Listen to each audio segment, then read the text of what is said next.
Player coming at you with my first chaotic video. Real video for anyone who doesn't fully understand the rules of chaotic. So these are a bunch of my cards. Fire, Water, Wisdom. Again, Outperform, Power 5, and Initiative Fire. So you're probably gonna go first. The Love Ninder, he's amazing. I'm gonna call this my Desert Raiders deck. Ultra Rare Headmaster and Kaija. Ooh, these brand once again. Probably my favorite pull today. Elemental. This is up YouTube. Speed Player 8 here, coming at you with another match on Trade Cards Online. What is up YouTube? Speed Player 8 here, and what I have is 288 packs of Secrets of Velocity Alliances Unraveled. What is up YouTube? Speed Player right here, coming at you with another live chaotic deck review. So this is another one of my Fire Air decks that I just made. I used it recently. And this one, like Thermals, also uses Double Monsoon Defender. This one is a bit different because Thermals was completely my idea that I came up with it the day of that I had to play. This deck type I've seen before online. I tried to find the exact deck, but it's not there anymore. Basically, it uses a Grankai, which I don't have. And then you have 2 Tarbox and 2 Zervs, and then it uses the same idea. So I'll explain this deck from the back. So I have Unda in here, and basically how this works is you use Unda's ability to give your opponents water, and then when they have water, that activates your fighter's abilities and makes them stronger, and then that's the basis of the deck, and then you use their elements to fight. So because you're using her counters, her ability costs 1 magic counter, obviously have her with Petty and Belladier's Flute. If we look at the Zervs, these are the same Zervs that I use all the time. They have max energy and they have max courage, really good wisdom and speed. They both have Levitar. Now, the reason I give them both the Levitar is because this is a Fire Air deck, and the attack deck is split pretty evenly. So a Torwag or a Vile Driver would only boost like less than 50% of the attacks because they're not all element. So it's more effective to just have this because you can deal your opponent 5 damage whenever they deal you damage, and unless you're facing Ganchak, they're always going to be dealing you damage, so that'll be constant. Even if your attack deals 0, so they should be taking some. This really is one of the most annoying battle gear, and if they happen to be using speed, then Zerv speed will be really high, so that can mess them up and possibly save you some damage. So yeah, both Zervs have that. And then, if you don't already know, Zerv has Waterproof 10, so you give your opponent water, then Zerv will be at 75 energy, and then all his attacks will deal an additional 5 damage, so you add it up, he's got 75 energy, dealing an additional 5 with all attacks, and then every time they hit you, they take 5. And he has, super high speed, so pretty good overall. Same deal for the other one. And then the other guy, the other guy that I'm using is Tarbok, and this is because A, I saw him in that other deck, and B, well, he's in here because he has waterproof as well. So, you give your opponent water, Tarbok fights, he gains 15 energy from his waterproof. I gave him the Evergreen Tunic because he has 85 courage. So if they have water, and when your Tunic activates, that's 15 plus 20, which is 35, which puts him at 90 energy right away. I have 2 of them. They both have 55 energy, which I'm pretty sure is maxed. That's why I chose them. And so yeah, it's just a good high energy fighter to have, and he has Fire Air, uncommon for a lot of Danians, but matches up well with Zerv. And yeah. Now they have Hive gain 15 energy, both of them. So that's why I put Rebound in here. He has 3 magic counters, which is pretty good.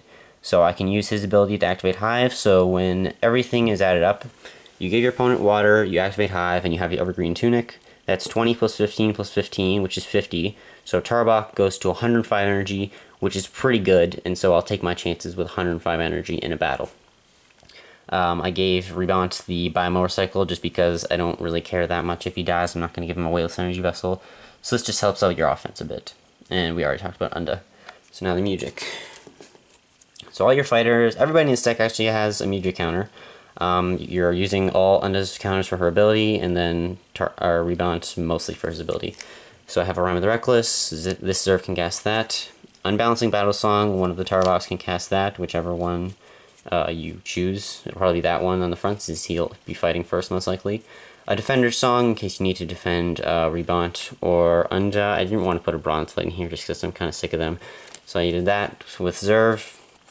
Now because Rebound may have to cast a music or 2, I put Intense Polyphony in here just so you can activate Hive for free if you need to, or if you're out of music counters and you're down to your last creature. So either one of those, well, really any one of your Danians can cast that, because it says if your creature has taken 15 or more, so it doesn't matter who casts it. I put the Danian Refrain of Denial in here just because Overworld Not All Musics are so common, so you could, save yourself a lot of hurt for just one music counter. So one of your Turbox can cast that, and then because I'll usually have Rebont cast this, just a Haven's Clash for some more denial, and yeah. So those are the Mujiks, nothing special. Really, they can be anything you want. I just took some basic Overworld and Danian things, like, I don't know, you could put it a Song of Resurgence. I don't recommend Refrain of Denial because that costs too many music counters. You could put, let's see, that Danian Mujic that activates 5 for 1 music counter, but again, you don't need that when you have this. Yeah, it's the Mujic deck doesn't have to be that complicated. So for the locations, one thing I have is Stronghold Mourn, just because this gives everybody all elements for free, because it's just the location, but I only care about the water, because then that'll activate all your abilities. Has initiative speed, so that can be good for the Zervs. One thing that's interesting, so this card right here, you may notice the flaky pattern right here on the art. This is the one I got from the premium packs.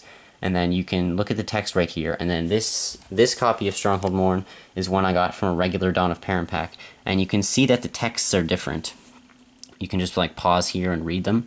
So yeah, they come from different packages, and the texts read differently. This one has like all the has more text, has the names of the elements. This one just doesn't, and it has the pictures. So I thought that's kind of interesting. I noticed this the other day. But yeah, it's unique, so you can only have one. So the one Stronghold Mourn, I am using 2 of the Garden, because this also gives you water, so that'll help, because then you don't have to spend music counters off of Unda. And again, this is also in the deck I saw on Trade Cards Online.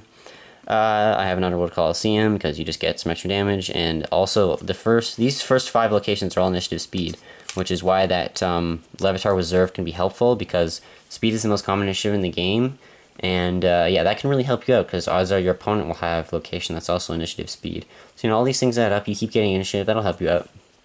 I have Mipin Mirage, just because you can use it in tandem with the Bimower cycles. You could have Range Swift 2 potentially, and get right to your back. Of course, most people have Defender, but still a nice location to have. Initiative Danian, so Tarbok, you get the initiative, and you can place the Mirage somewhere strategic. Because you always want to have music counters on Unda, because if the match goes long, you want to still be able to give people water, and you don't want to have to rely on the Garden and Stronghold Mourn coming up. So I have 2 Chime Grids. At one point I was running the Melee Academy, or the Royal Academy of Melee Arts, but that didn't really work out. And then lastly, I have a Storm Tunnel, because it boosts air and drops water. You don't want to run Lava Pond, because that increases fire but drops air. So this is better, except for the initiative, but you don't really care that much. Alright, so now we'll just have to do the attacks. Okay, so it's all your fighters have fire air, so obviously this is a fire air deck. So I'm running Incinerate, as well as Hurricane, just for some 10 damage. Flame Breach and Vapor Wipeout, you can run with those. Flying Advantage, just fire air attack. You can run Flame Bloom if you really want to. I'm running Tornado Tackle because you have a fair bit of zeros, and also I want to have the chance of getting my big attacks back. So if you have air, both players reshuffle. You reshuffle your attack discard into your attack deck. So if you've already played your big attacks, the ideal scenario is like you play 2 or 3 of your big attacks right away and then get this, because you just play it and then you can get your big attacks right back. Of course, this will do the same for your opponent, so you gotta watch out for that, but if they happen to play some bad cards early and you play this, then they'll just get them back. So, it's a 50-50 shot either way. Everyone has the same odds. Running 2 of those, and then I have a Lightning Burst for air, Emerald Swim for fire, a Primal Smash for 20 damage, 2 Consuming Flames for fire, 2 Air Assaults for air. I'm running Ember Whip because when your opponent has water, you get that additional 10 damage. So it's a total of 25 damage for only 2 build points, which is pretty good. So when you want to look at the math of like your attacks, basically it's pretty good if you're getting 10 damage per build point or higher, which this is because it's 25 for 2. So that's pretty good. 2 Whirlwind Scythe just for 20 damage, fire air, you can lose some power. Originally with this deck I was running double Plasma Arrow, but I wanted to have a bit of a simpler approach, the more devastating. So I have 1 Plasma Arrow which stops heal, but then people always try to play heal on it. which is fine. 30 damage, but Magnemite affects all decks. Not all decks have heal, but all decks have battle gear. So this will take away their battle gear. Always a nice thing to have. It's an extra build point, but I really like it. And yeah, 30 damage. So that's the deck, guys. I hope you enjoyed. At this moment, I don't have a deck idea, but I assume this video has the title that I eventually came up with. So that'll be the deck name. Thank you so much for watching. I hope you enjoyed. I really haven't been on Trade Cards Online. I've been busy doing other things. I have to work this week. But yeah, you know, don't wait for me just to play. Like, go online and play with other people. There's always other people to play. Yeah, leave your comments. Subscribe if you haven't already.